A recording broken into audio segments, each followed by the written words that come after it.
Саламатсыздар ма, құрметті жаңа норма атты жазғы мектептің екінші бөлімінің қатысушылары. Біз сіздерді көргенімізге өте қуаныштымыз. Бүгін 5 күндік вебинарымыздың 3-ші күні басталғалы отыр. Вебинар COVID-19 өзгерістерінің арасында менеджмент және әлеуметтік дағдылар, педагогика және психология модульдерін қамтиды. Күн сайын вебинардан соң сіздерге қосымша материалдар жіберіліп отырады, және олар 2-ші қыркүйекке дейін қолжетімді болады. Жіберілген хатта ескерте кетілгендей, сертификат алу үшін сіз вебинардың кемінде 50%-на қатысуыңыз керек. Нәтижесінде сізге 3-ші қыркүйек күні сертификат жіберіледі. Қатысушыларға аударма функциясы қарастырылған. Ол үшін сіз экранның төменгі бөлігінде орналасқан глобус белгісіне басып, керек тілді таңдай аласыз. Бүгін жазғы мектеп тақырыбы педагогика модуліне арналған. Бірінші сессиямызды Тастанбек Серікболсын, ағылшын тілінің магистрі, Астана IT университеті, University of British Columbia PhD студенті, педагогикалық трансфеминизм қалай тақырыбымен бастайды. Серікболсын мырза, сөз өзіңізге беріледі. Сәлеметсіздер ме бәріңізге, құрметті әріптестер. Мені таныстырғандай, менің атым Тастанбек Серікболсын. Жалпы мен осы көріп тұрғандарыңыздай презентациямды қазақ тілінде жүргіземін, бірақ материалдар мына ағылшынша. Бәрі көрініп тұр ма, маған айтсаңыздар? Иә, көрініп тұр, рахмет. Жақсы. Мен дәл қазір Канадада, Ванкувер қаласында сіздерге шығып тұрмын байланысқа. Бізде кеш болып тұр, сондықтан да тас қараңғы, бөлмемнің іші, кішкене ренжімеңіздер оған. Мен осы жылы өзімнің осы транстілдесу, яғни трансленгуджинг деген осы концептке қатысты зерттеуімді бастамақшымын осы жақта. Және де осыған дейін мен 2 жыл бойы Астана IT университетінде ағылшын тілі мұғалімі болып жұмыс істедім. Сонда студенттерменен осы транстілдесу концептіне қатысты зерттеу жүргіздім. Одан да басқа әрине жұмыс орындадым, ол жақта ағылшын тілін үйреттім. Және де басқа да зерттеу жұмыстарына қатыстым, бірақ негізгі менің осы тақырыбым осы транстілдесу, трансленгуджинг деген концептке байланысты. Сондықтан да мен сіздермен бүгін осы өзімнің қалай осы концепті түсінетінімді және де осы тақырыпқа қатысты қандай зерттеу өзімнің жүргізгенім туралы айтып берсем деп отырмын. Бағанағы айтып кеткендей, мен осы Астана IT университетінде 2 жыл бойы мен ағылшын тілі мұғалімі болып жұмыс істедім, бірақ оғанға дейін мен Шымкент қаласында орналасқан Оңтүстік Қазақстан мемлекеттік университетін тәмамдаған болатынмын, 2 шет тілі мамандығы бойынша. Одан кейін мен Назарбаев университетінде жоғары білім беру мектебінде көп тілді білім беру магистрлік бағдарламасы бойынша оқыдым. Сонда сол жерді бітіріп, 2 жыл бағанағы ағылшын тілі оқытушысы болып жұмыс істедім. Енді қазір осы Британдық Колумбия университетінде өз PhD жолымды бастамақшымын. Және де мен жалпы зерттеу қызығушылықтарым өте кең деп айтса да болады. Енді әрине ол біріншіден ағылшын тілін шет тілі ретінде үйрету, одан кейін педагогикалық мамандарды дайындау, яғни өзім сияқты бағанағы 2 шет тілі бағдарламасы бойынша оқитын студенттерді барынша тиімді етіп даярлау маған өте қызық. Оған қоса осы транстілдесу концепті, түрлі көп тілді практикалар, яғни тілдік практикалар, онан кейін тіл білімін жалпы бағалау, және де осындай бағдарламаларды құру, және де оларды барынша дамыту, сондай тақырыптар маған өте қызықты. Егер де менімен осы вебинардан кейін де байланыста болғаныңыз келетін болса, Инстаграмда немесе LinkedIn деген осы платформаларда мен табасыздар. Ол жерде менің атымды осы ағылшын тілінде жазсаңыздар шығады. Ал енді бірінші осы ғылыми терминдермен сөйлемей жатып сіздерге бірнеше сұрақ қойғым келеді. Ол біріншіден ағылшын тілін үйренген кездеріңізде немесе басқа да кез келген шет тілін үйренген кездеріңізде сіздерге мұғалімдеріңіз, оқытушыларыңыз осылайша көмек береді ме? Яғни біріншіден ол сіздердің қазақ тілі немесе және орыс тілі білімдеріңізге байланыс жасайды ма? Және де сіздердің оғанға дейінгі қалыптасқан риторикалық білімдеріңізге немесе қабілеттеріңізге осындай байланыс жасап, оларды қолдануға тырысады ма ағылшын тілін үйренген кезінде, немесе осындай сабақ барысында қолданатын тапсырмаларды дайындағанда барынша сіздердің бүкіл тілдік репертуарларыңызды қолдануға тырысқан ба, және де сіздердің көп тілді осы өздіктеріңізді немесе идентичность деп айтады орысша, соны барынша қолдауға және де әрі қарай дамытуға осындай тырысады ма? Сондай сұрақтар қойғым келеді. Себебі мен өз студенттермен жұмыс істеген кезде осындай сұрақтарға жауап беруге тырысамын. Себебі біз тіл білімін мысалға тілді үйренген кезде мына жерде суретті көріп тұрсыздар, балаларды не үшін қойып қойған деп ойлап тұрған боларсыздар. Мынау балалар қаптың ішіне мініп алғанда жүгіріп бара жатыр. Енді ойлаңыздар, оның қасында бір балалар бос еркін, аяқ қолдарының барлығы бос жүгіріп бара жатыр. Қайсысы мәреге бірінші жетеді бұл жерде? Қаптың ішіндегі балалар ма, әлде өздері бос еркін жүгіріп бара жатқан балалар ма? Тура сол сияқты ғой, яғни бос еркін жүгіріп бара жатқан балалар, олар бүкіл өздерінің тілдік репертуарларын қолданады да, тіл үйренген кезде. Ал мынау қаптың ішіндегі балалар, ол тек қана ағылшын тілін қолданып қана ағылшын тілін үйренеді мысалға. Яғни сөйлегенде, жазған кезде де мысалға. Сондықтан да мен сіздерге осылай транслесу педагогикасы арқылы немесе практикасы арқылы балаларды босатып, осы қапты алысырақ бір жерге лақтырып жіберіп, тілді үйретуге шақырамын сіздерді. Және де өзімнің тәжірибемді сіздерге айтып бергім келіп тұр. Тәжірибем туралы айтқым келіп отыр. Жалпы бұл практика, яғни жалпы тіл білімін үйренгенде, тілді үйренгенде немесе басқа да кез келген пәндерді үйреткен кезде қолдануға болатын нәрсе. Ол шетелдік ғалымдардың әрине осылай таныстырған концепті. Бірінші бұрын сұрақтарыңызға кейін соңында жауап берсем, қарсы болмасаңыздар, қазірше жазып чатқа жіберсеңіздер болады. Яғни Гарсия, Уэй, Канагараджа және де осыған қоса басқа да өте атақты көп тілді білім беру, қос тіл білім беру саласындағы ғалымдар жалпы бүкіл осы үйреніп жатқан студенттердің бүкіл тілдік репертуарын бағалап, соларды қолданып тілді үйрету деген түсінік берген. Және де бұл жалпы транслесу, трансленгуджинг концептінің ішінде көп нәрсе қамтылады. Ол тек қана тілдердің барлығын мысалға жай ғана араластыру деген сөзді білдірмейді. Бұл жерде біріншіден кодтардың арасындағы алмасу, мысалға басқа тілдерден енген бізге сөздер, немесе өздеріңіз құрастырған жаңадан сөздер, кайка деп айтады ғой, сол сияқты заттар. Және де осы көп тілді практикаларды дискурстар арасында және де әртүрлі осындай модальдылық араларында секіріп отырып қолдану дегенді білдіреді. Және де оның бәрін қолданған кезде жай ғана қалағаныңша қолдану деген сөз емес, оған әрине шығармашылық керек, бір себебі менің ойымша әр адам сөйлеген кезде оған бір өнер туындысы сияқты осылай қарауға болады. Әркімнің сөйлегенде логика бар, және де критичность, яғни сыни қолданады осы тілді. Сол нәрселерді ескере отырып қолдану деген сөз, осы көрсетілген ғалымдардың айтуы бойынша. Және де транслесу жалпы ол спонтанды немесе күтпеген жерден болатын, және де педагогикалық болып бөлінеді де, мысалға осы Сеноз деген ғалымның айтуынша. Және де мен сіздермен бүгін педагогикалық транслесуге фокус жасағым келіп тұр. Яғни осы сабақ беру барысында қалай қолдануға болады дегенге.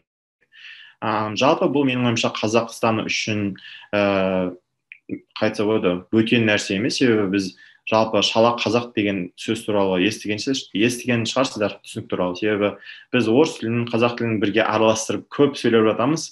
Мысалға мен де сөйлегенде уже да, конечно деп айта саламын, бірақ арасында да мысалға оның өзі осы транслесу деп айтсақ та болады. Себебі бәріміз осылай сабақтың барысында да, сабақтан тыс уақытта да тілдерді араластырамыз. Ақанова деген ғалым осылай зерттеп кеткен, осыны айтып кеткен болатын. Және де біздің ағылшын тілін үйрету саласында осы әрине кішкене өзгешелік бар, мысалға басқа шетелге қарағанда. Себебі ағылшын тілі біздің қоғамымызда ол доминантты тіл емес, ол жай ғана шет тілі болып қарастырылады. Сондықтан да кішкене жағдай басқаша бізде. Бірақ мысалға бұл жерде айтуға болатын нәрсе, осы транстілдесу, яғни бағана шала қазақ тілі деп айтсақ болады, ол критикаға ұшырап жатады мысалға, иә, қоғамымызда. Сол сияқты осы шет тілін, ағылшын тілін үйрену барысында да транстілдесу осылай критикаға ұшырайды, және де көп адам оны жақтыра бермейді. Себебі біз айтамыз ғой, ағылшын тілін үйреніп жатқанда ондай басқа тілдердің не керегі бар? Біз сабақтан тыс уақытта ағылшын тілін қолданбаймыз да ғой. Барынша көп қолданайық сабақтың үстінде деп ойлауларыңыз мүмкін. Бірақ ол бағанағы балаларды қаптың ішіне отырғызып қойып, еркін жүгірудің орнына қинау дегенге ұқсас деп айтсақ та болады. Әрине көп студенттер өздері мойындағысы келмеуі де мүмкін, бәрібір де тіпті өте жоғары деңгейде де мысалға осы транстілдесу практикаларын қолдану пайдалы деп айтсақ та болады. Жалпы және де көріп тұрғандарыңыздай, мынау ең соңындағысы жоғары білім беруде транстілдесуді қалай қолдануға болады? Ол жерде қолдану үшін сіздер бағанағы болашақ мұғалімдерге сабақ беретін болсаңыздар, сіздер оларға жай ғана транслиация деген жақсы, оны қолдансаңдар болады деп айтасыз, ол жеткіліксіз. Сабақтың барысында оларға модельдеу керек, яғни көрсету керек.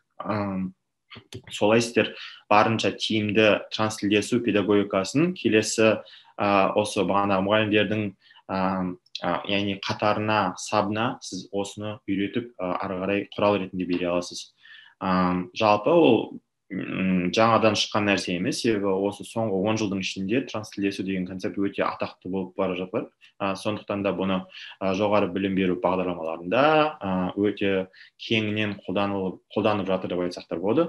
Әрине көбінесе ғалымдар бірінші бастады, одан кейін, бірақ қазір яғни мұғалімдермен коллаборацияда бірге осындай практиканы қолданып жатқан ғалымдар көп. Және де менің де мақсатым осы докторантура кезінде жалпы педагогикалық мамандықтарда сабақ беріп жатқан осылай профессорлермен, оқытушылармен бірге зерттеу жасап, ол осы өздерінің силабустарын кішкене өзгертіп, осындай транстілдесу элементтерін қосып, студенттерге барынша мысалға осындай еркіндік беру менің мақсатым. Және де сіздерге бүгін көрсеткім келіп тұрған зерттеу, ол өзімнің Астана IT университетінде жұмыс істеген кезімде жасаған зерттеуім болып тұр.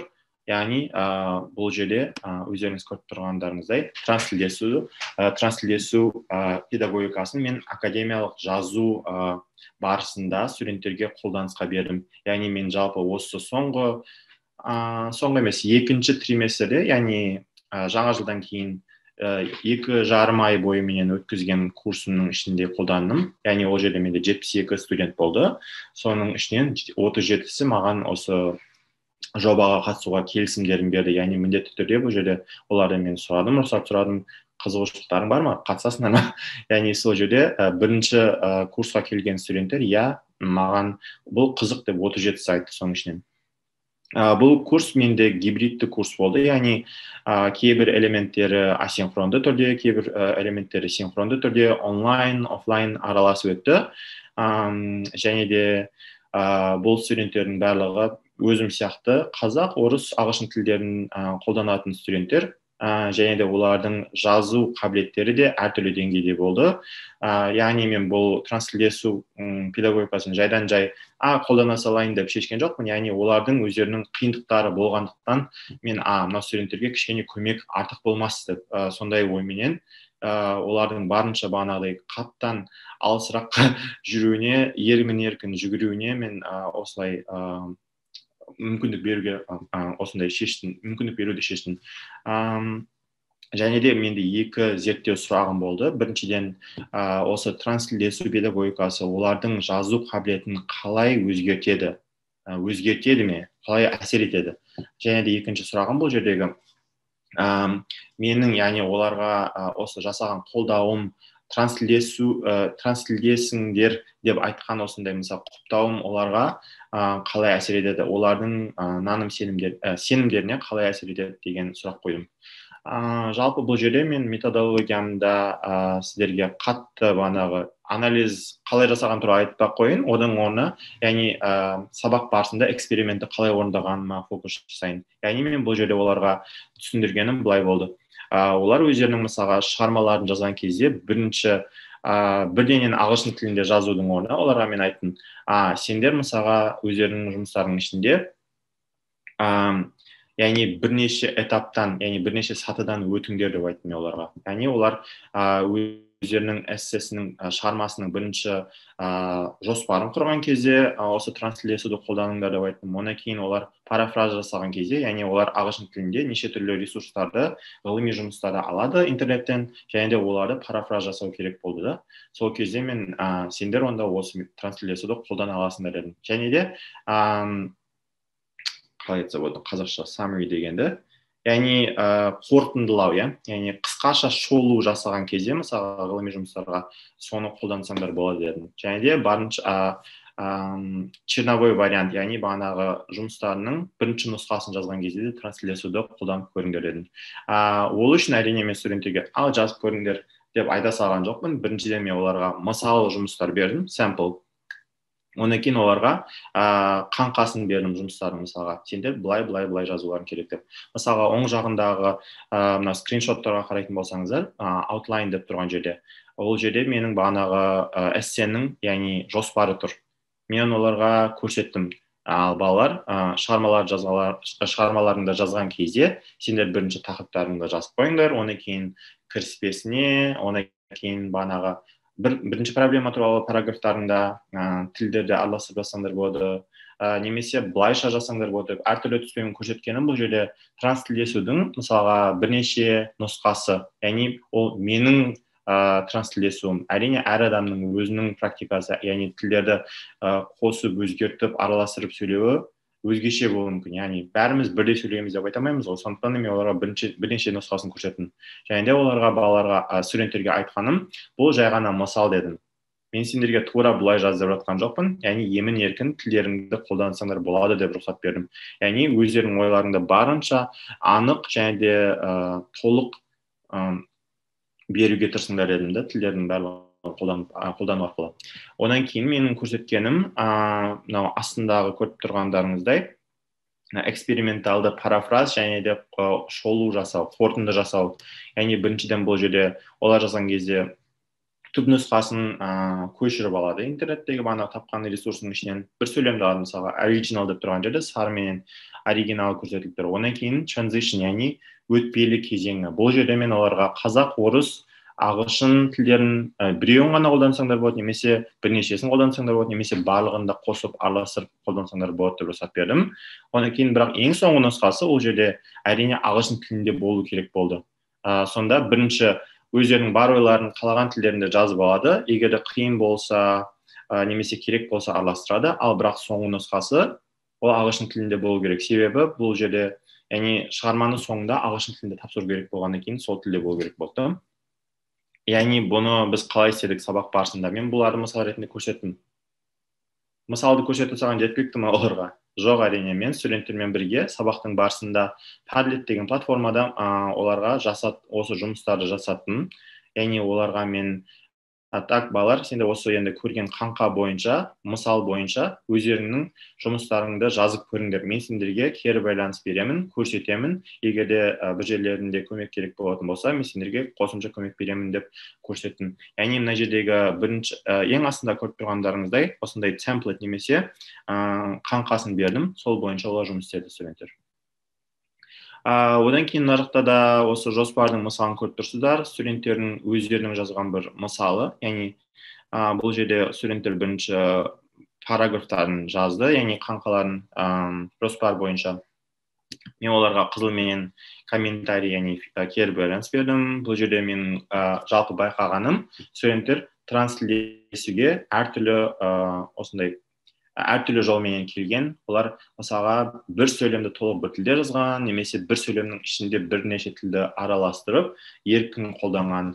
Және де көбінесе олар орыс және ағылшын тілдерін араластырып қолданған. Қазақ тілі бір себеппен түсініксіз, енді бұл жерде мен оған фокус жасамадым, себебі фокус менде жалпы оларға жазып үйрету болды. Сондықтан да бұл жерде байқағаным орыс және ағылшын тілдерін көбірек қолданған екен араластырып. Қазақ тілі жазуға онша көп келмеген мына жерде. Бұл көрсеткенім сіздерге жоспар болды. Ал енді көрсетіп тұрғаным сіздерге бұл жерде цитирование, бұл жерде дәйек сөз жазу барысында олар студенттер барынша әртүрлі дәйек сөздерді қолдануға тырысты. Мысалға бұл жерде парафраз жасау немесе тікелей бағанағыдай автор сөзін алып дәйек сөз даярлады. Бұл жерде бірінші оригинал, түп нұсқасы, одан кейін өтпелі кезең және де соңғы нұсқасы, осындай 3 сатыдан өтіп, олар өздерінің шығармашылық транслесу практикаларын маған көрсете алды. Және де жалпы бұл жерде байқағаным, бұл жерде осы өтпелі кезең немесе бір тілде ғана жазылған, немесе сөйлем ішіндегі транслесу арқылы жазылған. Және де байқағаным бұл жерде ағылшын және орыс тілдерінің осындай комбинациясы, және де соған қоса ағылшын, қазақ және орыс тілдерінің комбинациясы байқалды. Бұл жерде бірнеше скриншот көріп тұрсыздар. Бұл әртүрлі студенттердің жұмыстары. Яғни әр студент өзінше басқаша жазған.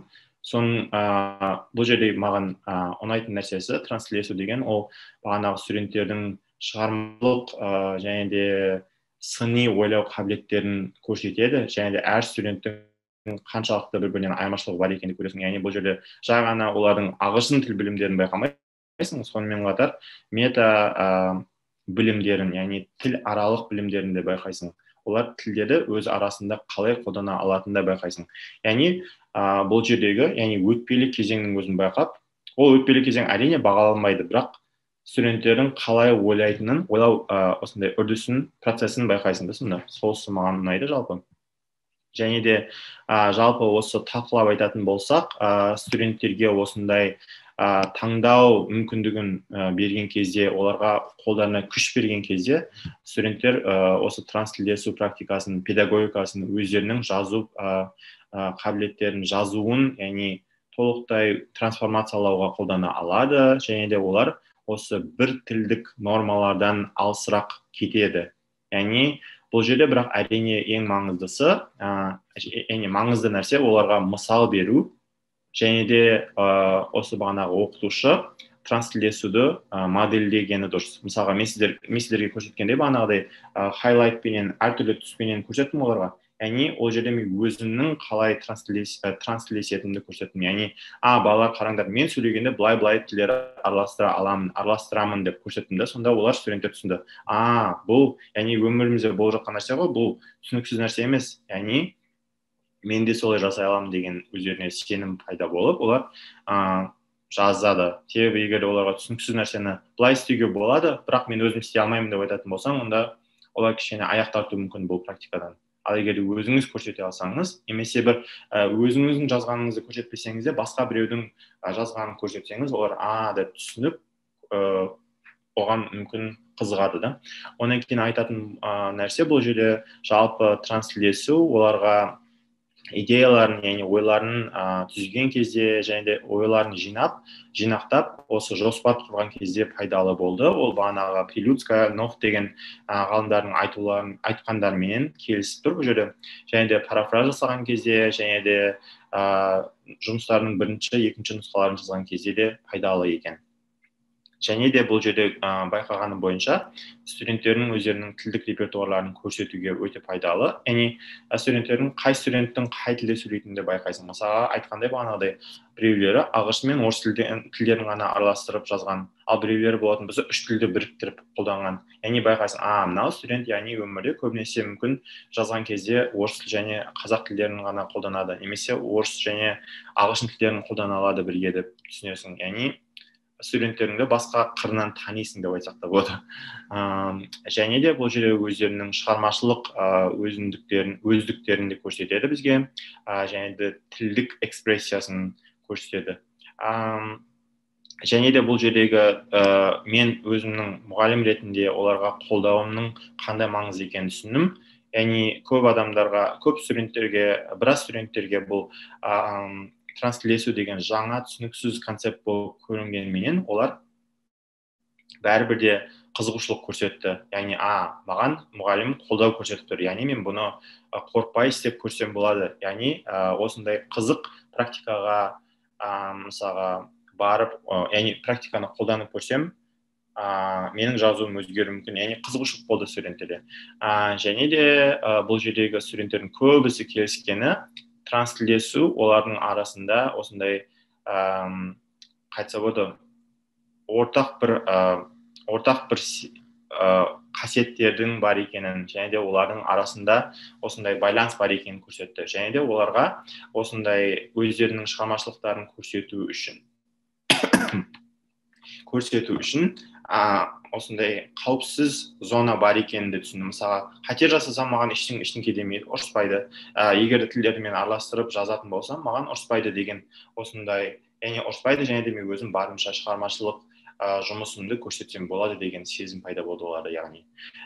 Және де бұл жерде өте маңызды нәрсе олардың көп тілдік идентичность соны мысалы ағылшын тілін үйренгенде немесе басқа тіл үйренген кезде қолданып өздерінің шығармашылықтарын көрсете алады деген сезім болады деген қорытынды жасасақ болады.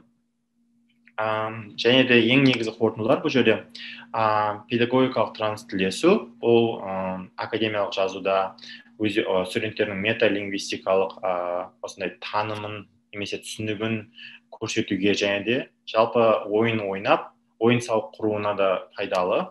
Және де педагогикалық транслесудің түрлері студенттердің жалпы мысалы сөздік қорын, грамматикасын, және де жоспарлау, және де осы пәнге қатысты білімін дамытуға көмегі тиеді.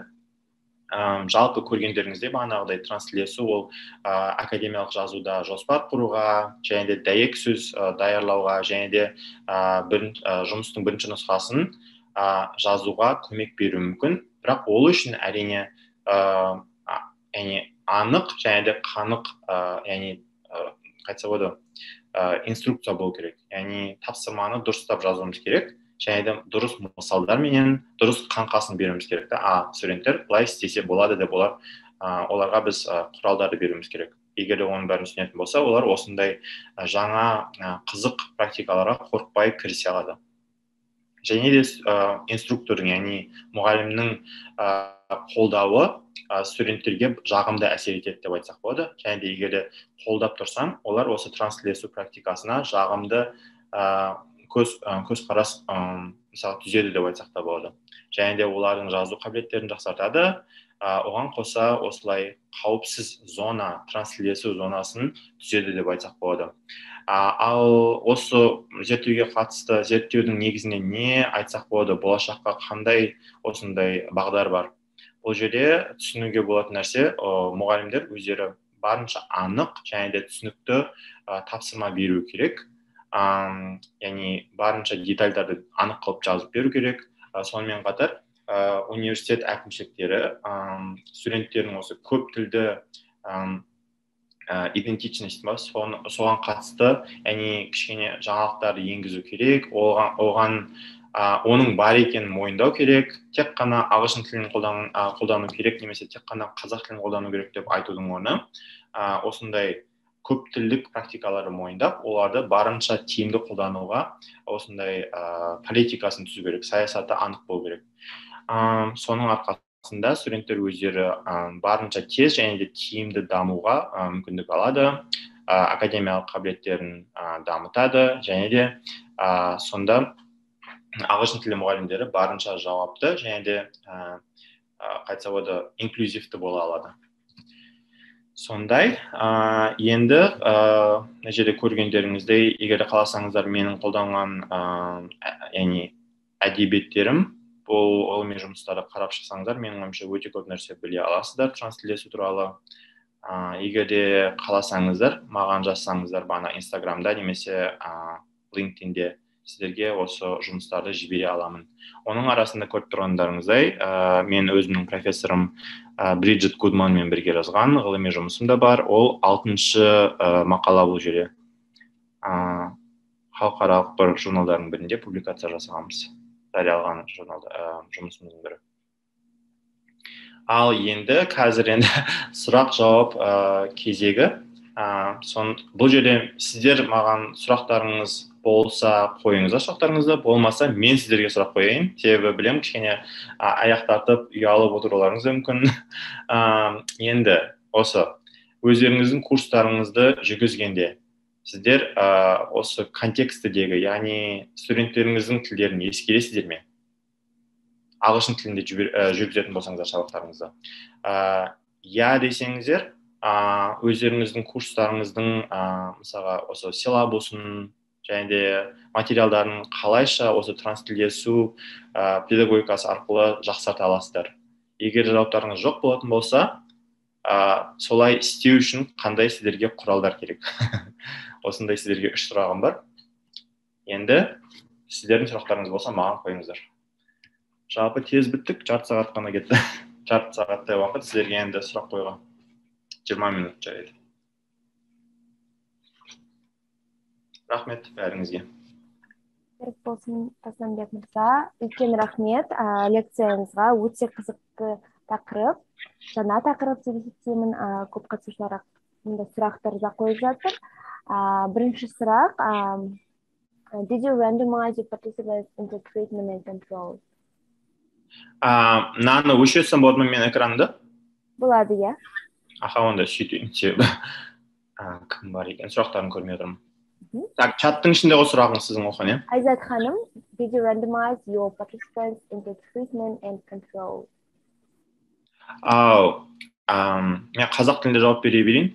Бұл жерде менің мақсатым эксперимент дегенде эксперимент емес, бұл жерде action research, яғни сондай болды. Сондықтан да мен бұл жерде екі топқа бөлген жоқпын.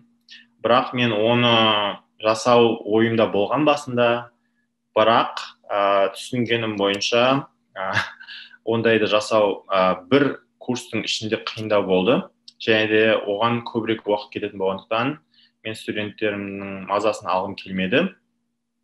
Сондықтан да өкінішке орай осы шектеулерге байланысты мен олай толыққанды эксперимент жүргізе алмадым. Бірақ олай істеуге болады. Рахмет айтқан сұрағыңызға. Мадина Әбдікәрім, жоқ, бұл тек қана ағылшын тілі сабақтарына байланысты емес. Менің ойымша, бағана айтып кеткендегідей, шала қазақ тілі біз өзіміз Қазақстанда өте көп айтамыз. Маған негізі ол ұнамайды. Менің ойымша, шала қазақ тілі болмайды, қазақ тілі ғана болады. Яғни тіл деген өзгеретін организм сияқты ғой. Сіз мысалға 100 жыл бұрынғы тіліңіз қазіргі тілмен бірдей емес. Бірақ ол кезде қазақтарға біз сөйлейтін болсақ, олар бізді түсінбес еді, мысалға, дұрыс па? Олар, сен бұл қазақ тілі емес деп айтатын еді. Сондықтан да бұл жерде осы шала деп айтатын тілде де қолданып, басқа да пәндерде қолдануға болады. Орыс тілінде сабақ беретін болсаңызда, бұл жерде мысалға сіз айтсаңыз болады. Так, давайте, студенты, сегодня будем обсуждать материалы на английском языке. Или давайте вы найдете книги на казахском деп оларға тапсырма беріп, олар өздерінің қалаған тілдерінде материалдар алып келіп, орыс тілінде талқылайтын болса, ол да транслиляция ғой. Мысалға, менің ойымша сіздер осы практиканы қолданып та жүрген боларсыздар, бірақ енді атын ғылыми андай крутой атын білмесеңіздер де, дұрыс па? Сондықтан да мүмкін сіздерге жай ғана рефлексия керек. Бұл жерде мен мынаны қолданып жүрмін, және де мен оны мақсатты түрде қолдансам болады екен деп. Балнұр, рахмет сұрағыңызға. Бұл жердегі сұраққа жауап біріншіден мен студенттерге қойған сұрағым болды. Яғни бұл жерде self-reported improvement болып тұр. Яғни мен олардың жұмыстарының ішіне үңіліп, грамматикасын қалай өзгертті деп мысалға өзіме сұрақ қойған жоқпын. Және де бұл менің ғылыми жұмысымның мақсаты ол қалай өзгертеді деген сұраққа жауап беруде болған жоқ. Бірақ негізі бұл сұраққа менің ойымша басқа ғалымдар жауап беріп жатыр қазір. Яғни бірақ қызық сұрақ. Мен бірақ басқа ғылыми жұмыстарды көргенмін. Бірақ менің зерттеуімнің негізінде бұл сұраққа жауап бере алмаймын, өкінішке орай. Бұл жерде айтқандай, бағанағыдай metalinguistic awareness болады. Яғни бұл жерде егерде бір тілді ғана қолданатын болсаң, сен өзің мысалға өз тіліңменен байланысты көрмеуің мүмкін. Мысалға ағылшын тілінің ішінде де мысалға орыс тіліне, қазақ тіліне ұқсайтын жерлер болады ғой. Соның барлығын егерде тілдердің барлығын біріктіре отырып немесе оларды салыстыра отырып үйренетін болсаң, мынандай ұқсастықтар бар екен, мен ағылшын тілінде былай қолдансам болады екен деп айтсаңыз да болады. Мен өзім сабақ берген кезде жалпы транслейтсу арқылы осы metalinguistic awareness, яғни соған сүйене отырып студенттерге айтып отырамын, студенттер, so don't you know this rule in Kazakh Russian деп, яғни оларға сұрақ қойған кезде және де оларды осылай түртіп отырып сұрақ қоя отырып сабақ барысында бір тақырыптарды түсіндіремін. Doing experiments without is very popular in Kazakh English. What do you think of this? Бұл жерде сын ба әлде қандай мақсатта сұрақ екенін кішкене түсіну қиын, бірақ бұл жерде менің ойымша бірінші мәселе бұл жерде зерттеуге, яғни қайтадан дайындық керек қой. Ағылшын тілі мұғалімдері болғанда олардың барлығы туа салысымен немесе университетті бітіре салысымен ғалым болып кетпейді. Бізде негізі research methods деген пәндер бар болса да өте олар нашар дайындайтын сияқты мамандарды. Біріншіден сол дайындық жетпейді. Екіншіден бізде университеттер немесе институттар жеткілікті түрде қолдау бермейді. Мысалға мен ондай экспериментті толыққанды жүргізу үшін маған уақыт керек, дұрыс па? Ал сіздерде бір ставкаларыңыздың ішінде 500, 600, 700 сағат болатында сіздер ондай зерттеу жасауға мүмкіндіктеріңіз бар ма, уақыттарыңыз бар ма? Сол екіншіден, яғни бұл жерде ресурс жетпеуі мүмкін. Білім жетпейді, ресурс жетпейді. Онан кейін оларға, осы ғалымдарға, яғни қалап тұрған адамдарға кері байланыс беретін осындай жетекші ментор жоқ, менің ойымша. Яғни зерттеу жасау үшін тіпті ең ақылды адам болсаң да саған кері байланыс тұрақты түрде керек, дұрыс па?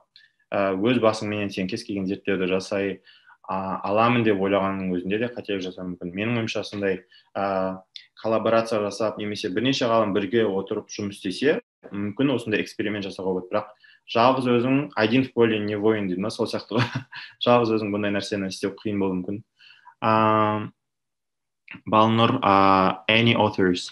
Иә, мен айтқандай бағанағы презентациямның соңында бір шама авторлар тұр. Менің ойымша, егер де Гүлнар айтқандай бағанағыдай презентацияны сіздерге жіберетін болса, сол ғалымдардың жұмыстарын оқысаңыздар пайдалы болады. How is code switching related to your work? Оған менің жауабым өзімнің мақаламның ішінде берілген. Егер ағылшын тілін білетін болсаңыздар, онда сол мақаланы беймарал оқи аласыздар. Бағанағы менің әдебиеттерімнің ішіндегі 6-шы жұмысқа қарасаңыздар, мен Бриджит Гудман деген профессормен бірге отырып, осы code switching мен translanguagingнің айырмашылығын, ұқсастығын және де бір-бірімен айтса болады, қиылысатын жерлерін салыстырғанмын, және де не үшін біз транслейтсу деген түсінікті құптауымыз керек екенін айтып кеткен болатынмын. Соған қарасаңыз болады. Research that's being explored now, can we apply it in other areas besides educational institutions? Менің ойымша, иә. Себебі бұл тек қана білім саласында емес, жалпы бұл қоғамның ішінде болып жатқан айтса болады, құбылыс қой. Бұл тіл деген бүкіл салаға байланысты, менің ойымша. Сондықтан да біз кез келген ғылымның ішіндегі тақырыпқа байланыстырсақ болады. Мен мысалы осы транслейтсу дегенде тек қана білім саласында емес, сонымен қатар жұмыс орнында да зерттеген болатынмын. Шынымды айтсам, университет кезінде, магистратура кезінде мен бірнеше басқа осы мен бір қатар оқыған студентпен бірге жұмыс орнында кешіңіздер.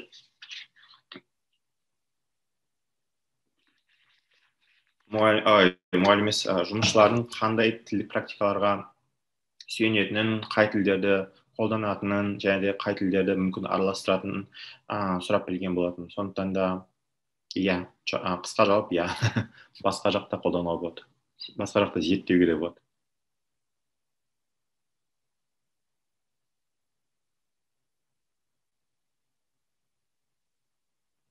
Окей.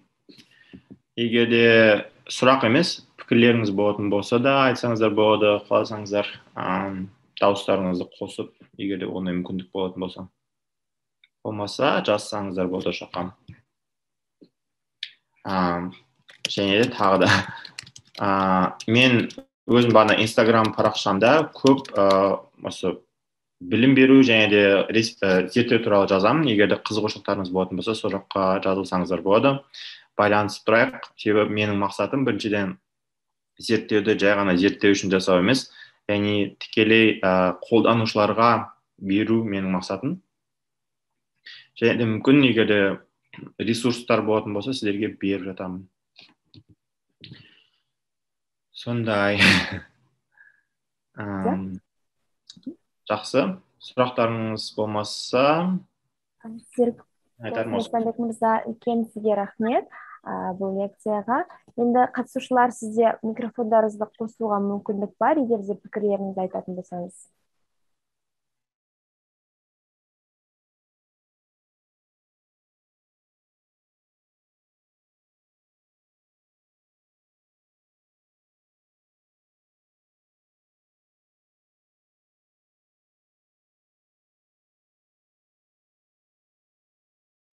Қатысушылардан бізге керемет жауаптар келіп жатыр. Сізге үлкен алғысын білдіреді. Сонымен қатар біз өзіміздің центрімізден де сізге алғыс ретінде сертификат ұсынғымыз келіп отыр. Бұл проектке атсалысқаныңызға және уақытыңызға үлкен рахмет, Серік Досымбек мырза. Болашақта да сізді вебинарларымызды күтеміз деп үміттенеміз. Үлкен рахмет. Микрофоныңыз. Бәріңізге үлкен рахмет. Тағы да сіздерге менің ойымша егер қызық болып жататын болса, ары қарай өздеріңіз осы тәсілді қолдана жатарсыздар, немесе қызығушылық пайда болса, жай ғана көріп ізденгендеріңіздің өзі ол үлкен бастама менің ойымша. Сұрақтарыңыз болатын болса, сіздерге жауап беруге дайынмын. Бәріңізге қайырлы күн, сіздерге күн болатын болсаңыздар. Менде түн болып жатыр. Сау болыңыздар. Саламат. Құрметті қатысушылар, енді сіздерді сағат 11:00-де күтетін боламыз. Сонымен екінші сессиямыз 11:00-де басталады. Рахмет.